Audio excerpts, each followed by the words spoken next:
This video is brought to you by Moft. Have you ever wondered what the best way is to charge your iPhone, or the difference between fast and slow chargers, wired and wireless chargers, and whether the cable you use even matters? Well, today I'm going to be answering all of these questions, as well as sharing some useful charging tips as well as tricks, all to ultimately help you get the most out of your iPhone's battery health and performance.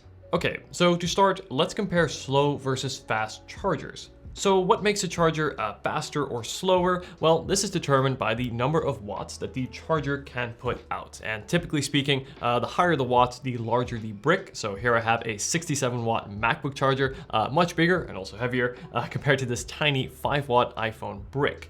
Now, the question is though, how many watts can the iPhone actually take? As unlike the Android side of things, iPhones can't charge nearly as fast. Well, the iPhone 14 and 14 Plus can charge at up to 20 watts, where the iPhone 14 Pro and 14 Pro Max go up to 27 watts. So as you can see, using a large 67-watt brick for your iPhone just doesn't make sense, as again, it's only going to take up to 67 watts of power, meaning that the majority of the power that this brick can put out will actually go unused. So this is where Apple's alternative 20-watt power brick makes much more sense. Now, comparing the 5-watt brick to the 20-watt brick, you can see that the 20-watt brick is not much larger in size and yet has 4 times the output. So which should you choose? Well, this is where the number one factor comes into play when it comes to the degradation or the harm on your battery over time, and that is heat. Charging your phone will generate heat, and typically speaking, the higher the watts or the faster the charger, the more heat that is generated when compared to lower watt, slower chargers. And the more heat, the more wear on your battery over time, thus more quickly degrading your battery's health and also limiting its performance. Okay, so this means the 5-watt charger, the slower charger, will generate less heat and therefore is the better one to use, right? Well, yes and no. There are still significant advantages that you get with a faster charger. For example, say you forget to charge your phone overnight, wake up in the morning and find yourself with 20% battery, a faster charger will allow you to charge much more quickly during breakfast to have some power before you head off to work. And the same thing can be said for traveling. If say you are stuck at an airport with limited battery, find a wall outlet somewhere, quickly charge your phone for 10 minutes, believe me, that 20-watt charger is going to go much further than the 5-watt. So as you can see, there are both advantages as well as disadvantages to both chargers. Now, I actually use both in my day-to-day use. So for charging at night, which I do every night, I use the slower 5-watt charger, as of course my phone will be charging for 7 to 8 hours, doesn't need to charge fast, and this, for that purpose, is the absolute perfect brick. Plus, if you turn on optimized battery charging in your iPhone's battery settings, it will actually charge your phone to 80% first, wait, and then only charge to 100% right before waking up. It sort of sets the charging schedule to match your typical schedule in terms of when you go to bed and when you wake up in the morning. Now, while I find that the 14 Pro has pretty good battery life and can last me throughout the entire workday, when I come home at the end of the workday, I do often look for a quick top-up, especially if I'm going out later that evening. And this is where I will use the 20-watt charger. As again, the higher watt 20-watt charger will charge your phone significantly faster, so when you are looking for a quick boost in battery power, this is still a fantastic way to do it. A pro tip when charging, especially when fast charging, is that temperature is key. So make sure your phone has plenty of airflow to cool. In other words, don't charge it under any blankets or clothes, and definitely not in the sun or on heated floors. You also may have heard of GaN chargers. Now, these use a different technology to allow for a smaller charger size while still charging at those higher speeds. So here I have a 20-watt brick GaN charger compared to Apple's 20-watt charger. You can see it is definitely a little bit smaller, a little bit more expensive, yes, but typically speaking, these do allow for a more portable size, which makes them extra great for travel.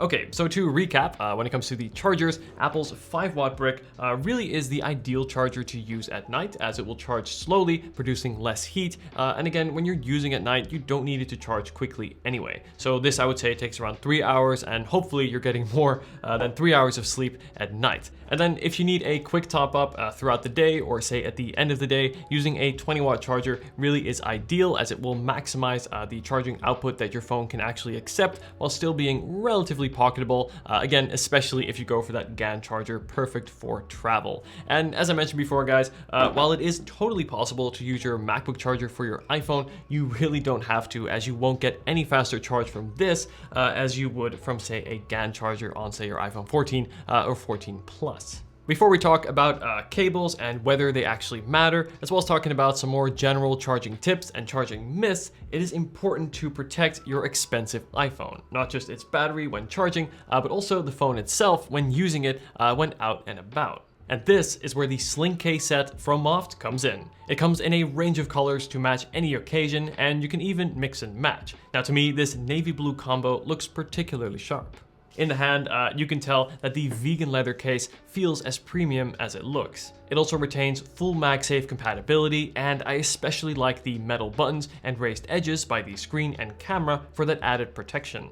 The sling case set is also fully compatible with Moft's MagSafe stand and wallet accessory. But my favorite part is this adjustable lanyard, making it super easy to change the size on the go, and the lanyard also attaches using metal clips, meaning your phone is secure and not going anywhere. Now, most lanyards are made more for women, but this particular lanyard, I think, works equally well both for men and women. It is also highly adjustable, durable, and most of all, comfortable. Perfect for everyday commuting whilst out, as it lets you keep your phone close and have easy access to it at all times. Plus, with phones only getting bigger, it is really reassuring to have that added security of the lanyard to know that you don't have to worry about dropping your phone, as it will always stay by your side. To add functionality and style to your iPhone with the sling case set, be sure to click the links in the description and use code DION10 for 10% off your order. Okay, so that's the charge bricks, but this is only part of the equation. What about wired versus wireless charging? Well, I'm glad you asked. Wireless charging is great, especially Apple's MagSafe. It is super convenient to just magnetically attach the charger, remove it, and take it on and off super easily. But as always, guys, there is a catch, and once again, it is heat. Wireless charging produces significantly more heat compared to wired charging. And again, more heat will more quickly degrade your battery, leading to worse battery health over time. And wireless charging is actually slower too. So if you're using a standard Qi charger, so any typical wireless charger, it will actually only charge up to 7.5 watts on your iPhone. And if you use Apple's MagSafe, it will only go up to 15 watts. Again, much slower compared to the up to 27 watts that the 14 Pros here can take if you're using wired charging. And even if we charge at 15 watts using a wired cable and 15 watts using MagSafe, they'll charge at the same speed, but the wired option will be better for your battery health as it will produce, again, significantly less heat. Okay, so when it comes to charging, do cables actually matter? Well, yes and no. Do you need to use Apple's Lightning cable? No. Can you use just any cable? Also no. You see, Apple's cables aren't cheap, and it may be tempting to go for a more cost-effective alternative, and that's okay. In fact, I think that's smart. But it is really important that you make sure that your third-party cable or your non-Apple cable is MFI certified. Now, MFI stands for Made for iPhone, and this ensures that the cable will work safely with your iPhone by actually incorporating an Apple chip. Believe me, it is not worth risking damage to your battery or even worse, a house fire by using a really cheap cable. That said, there are many good, affordable alternatives to Apple's cables. Again, just make sure it's MFI certified. Also, my advice would be to look for a braided cable, as in my experience, these actually hold up much better over time, especially here at the ends, which is usually where you'll start to see the cables, especially Apple's cables, start to fray. This particular cable I've had for 3 years, and it's held up just fine, and I'll leave a link for this down below. Now, I also suggest getting a nice and long cable, as that extra reach is really useful to have, especially if, say, you're using your phone in bed. In other words, when your phone is charging, when you're supposed to be charging by sleeping. And now let's do some rapid fire top charging tips and cover some charging myths. So first, is it okay to charge your phone overnight? Yes. As we looked at, Apple actually optimizes your charging schedule based on your habits. And especially if you use that lower watt 5-brick charger like I do, you'll be completely fine. Second, should you unplug your phone when you're at 100%? No, iPhones actually know when they've reached 100%, at which point they will stop charging, making it practically impossible to overcharge your phone. And third, should you let your battery run out before charging? This is not necessary. 4, does closing background apps save battery? It actually does not. iPhones are built to multitask, right? To run multiple apps at once. And when you have an app open in the background versus say it being in the foreground, the app actually runs in a very efficient idle state, taking very little power, and repeatedly opening and closing these apps will actually take more power. And my final piece of advice is to not overthink it. No battery lasts forever, and all batteries will degrade over time, and it is just simply not necessary to make big lifestyle adjustments just to do what is best for the battery. My advice is to follow the tips I laid out in this video, as these will all go a long way to maximizing your battery health and performance while still letting you enjoy the phone that you paid hundreds of dollars for.